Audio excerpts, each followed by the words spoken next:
So a few months ago, somebody in my audience reached out to me wanting to get some hands-on experience working with Danish mid-century furniture. He enjoyed my videos, but he wanted to see for himself what my workflow was like, and so it made me realize that there are probably a lot of people out there who are interested in doing this kind of work, but who maybe don't have as much hands-on experience with all of the tools and materials that are involved. Dimitrios has traveled all the way from Greece to do a week's workshop with me, and so in this video we're going to be really going into detail on exactly why I do things a certain way and how you can use these processes to get the kind of results that I get with my projects. The piece we've chosen for this video is a mid-century teak coffee table by Hvidt and Orla Mølgaard-Nielsen for France & Son in Denmark. What makes this table special are that number one, it's all solid teak, and number two, it features some really nice high quality finger joints at the load bearing areas. Although it's features like this that can be a little bit intimidating for somebody without any experience, and so this will definitely be an area that we can look at in detail. First though, we need to remove the old finish and clean the wood in preparation for sanding. And to make things easier, we're going to take the table apart completely first.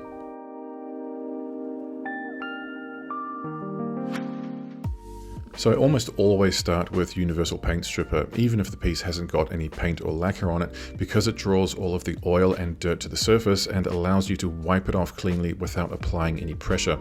I've seen a few different approaches when it comes to applying chemical stripper like this, and so it's probably different depending on the product, but with gel stripper like this, you really want to put a generous amount on.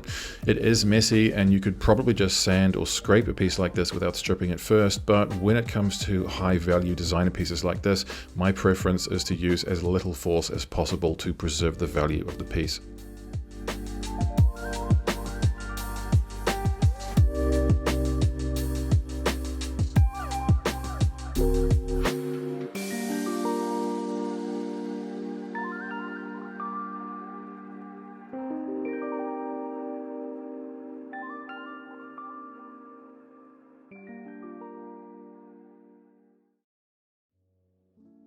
So as you can see here, we've already started scraping the stripper off using a plastic spatula.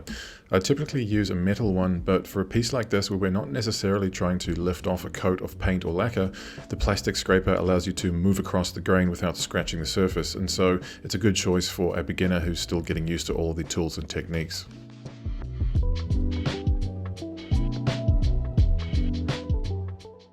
That being said, there are some times when you really do need that sharper, firmer edge to really scrape all of the dirt and residue off the surface.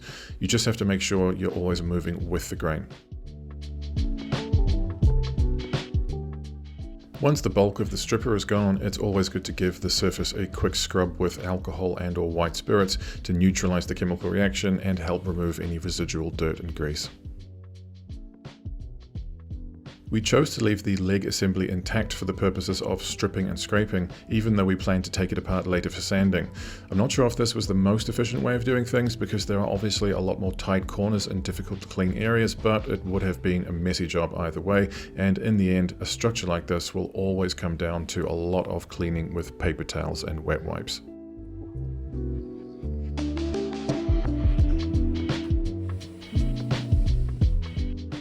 Before we get started sanding the tabletop though, I want to see if I can steam out these little dents in the surface with the iron, but in order for that to work, I need to scrape off any residual dirt or oil on the surface first so that the water can soak into the timber.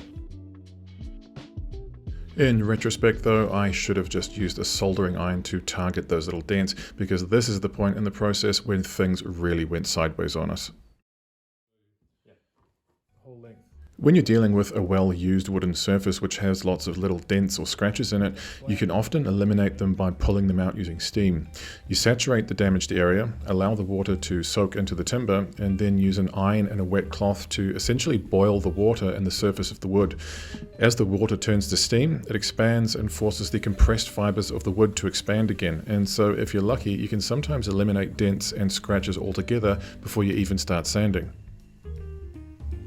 The mistake we made here was that we oversaturated the tabletop with way more water than was necessary and for far too long, which meant that when we applied the iron, some of the boards started cupping and forming a big bend at one end of the table.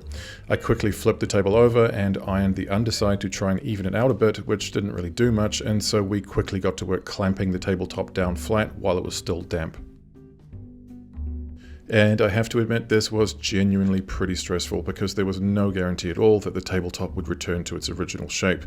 Unfortunately, I wasn't able to capture the bend on camera because I was so preoccupied with clamping it down quickly, but in any case we didn't really have much choice but to hope for the best and carry on. To make the sanding easier, we're going to remove the spreaders in the leg assembly here and deal with it as 4 individual pieces. The timber is very dry and in pretty good overall condition, and so we're just going to hand sand it first with regular P180 and then move on to P240 to finish.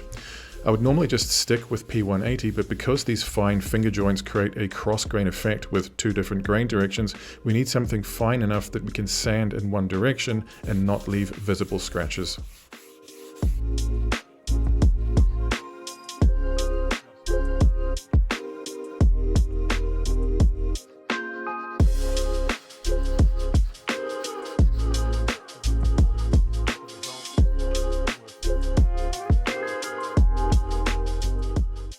These joints are one of the few scenarios where sanding against or across the grain is really the only practical way of getting a smooth and consistent result.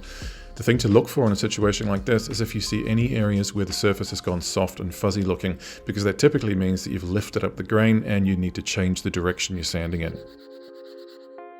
But now that the legs are sanded and ready to finish, we need to start on the tabletop. Fortunately, the clamps seem to have straightened it out again quite a bit, although it's still not 100% flat, and so we really don't know exactly what it's going to look like when it's finished.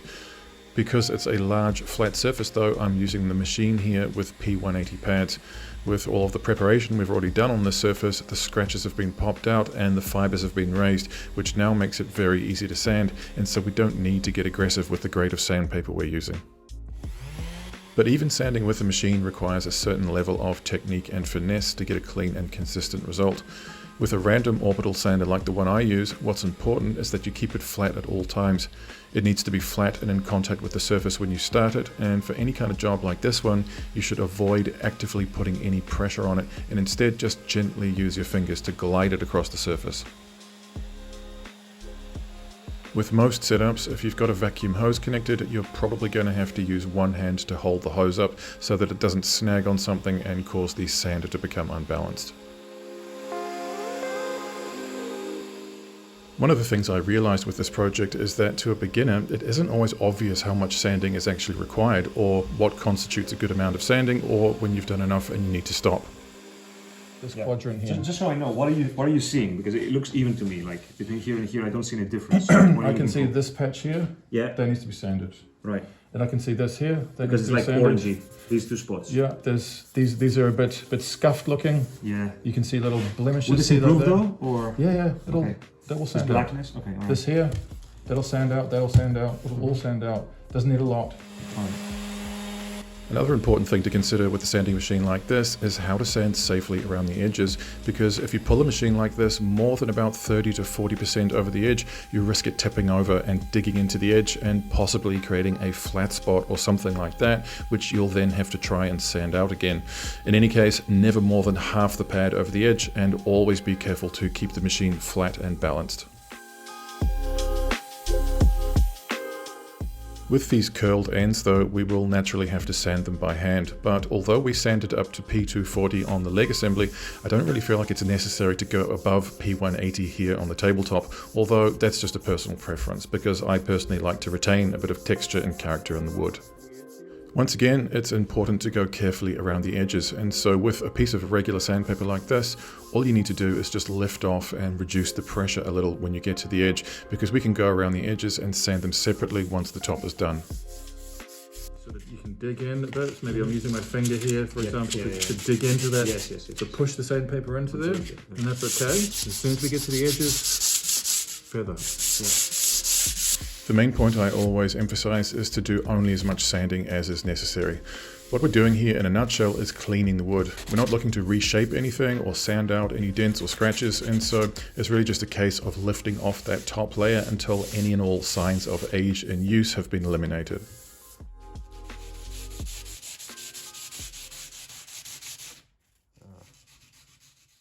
With all of the sanding finished, we are now going to start putting the table back together for the final finishing process. And the best part about it is that these rails, which hold the sliding tray in place, also serve to pull the table back in and flatten it out again once the screws have all been tightened. So it's back to being perfectly straight again, or at least as straight as it was when we started. Before we start with the oiling though, I'm just giving the underside a quick polish with beeswax polish, just to give it more of a fresh and clean look so that it matches the rest of the table. We're also going to give the tabletop a thorough wipe down with alcohol to remove any residual dirt or grease and check for any areas which might not have been sanded thoroughly enough. This isn't something I necessarily do on every project, but it's definitely good practice because you'll get a rough idea of what the table will look like once some oil or finish has been applied, and you'll see any spots where the spirits are not penetrating and soaking in, which typically means you need to sand a little bit further.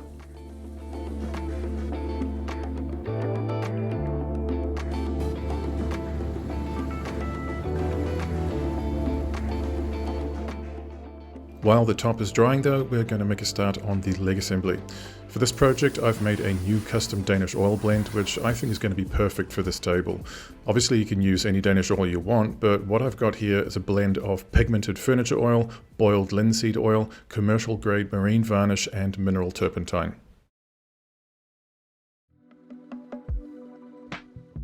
The good thing about this type of finish is that it's really easy to apply. All you need to do is saturate the timber, basically with as much oil as possible, then wait about 20 to 30 minutes before wiping the excess off with a fresh cloth. We're using some disposable kitchen cloths to apply the oil, and it's really just a case of repeatedly soaking the cloth in oil and going over everything again and again to make sure that it's penetrating and soaking in everywhere.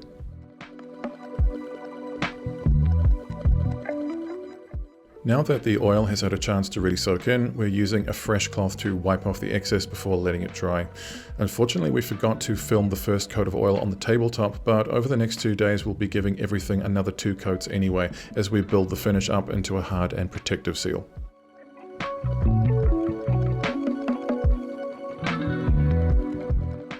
The basic principle with this type of finish is that as you add more layers, it creates a protective, waterproof seal within the wood rather than building a visible film on top of it, like lacquer. And so you're able to retain a very natural, textured look without sacrificing durability. This is what the Danish Teak aesthetic was all about, and I feel like the custom oil I've created here is really going to make that timber pop and make this table look like it's brand new again.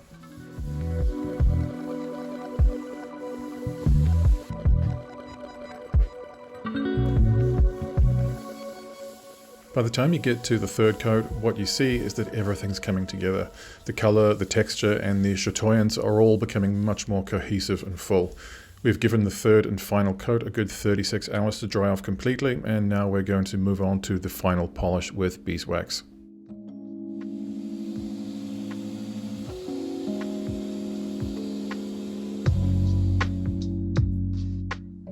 We're using Howard's Feed and Wax Orange Oil and Beeswax polish for this project, as I feel it really adds depth and richness to the color and gives a really nice organic satin look.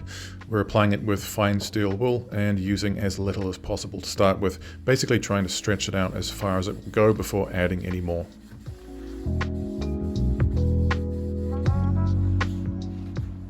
After about 15 to 20 minutes, it can be buffed off and polished with a cotton rag. If the surface is still streaky or wet looking after buffing, then you put too much on or you need to keep buffing. With this type of Danish oil finish though, the wood will tend to absorb a lot of the wax, but every surface is different and you really just have to experiment and see what works. This table was one of 3 pieces that Dimitrios and I worked on together, and as great as it turned out, he still liked it more than I did, and so we decided that he would keep it. But be sure to like and subscribe because I've got lots more content that I'm very excited to share coming very soon.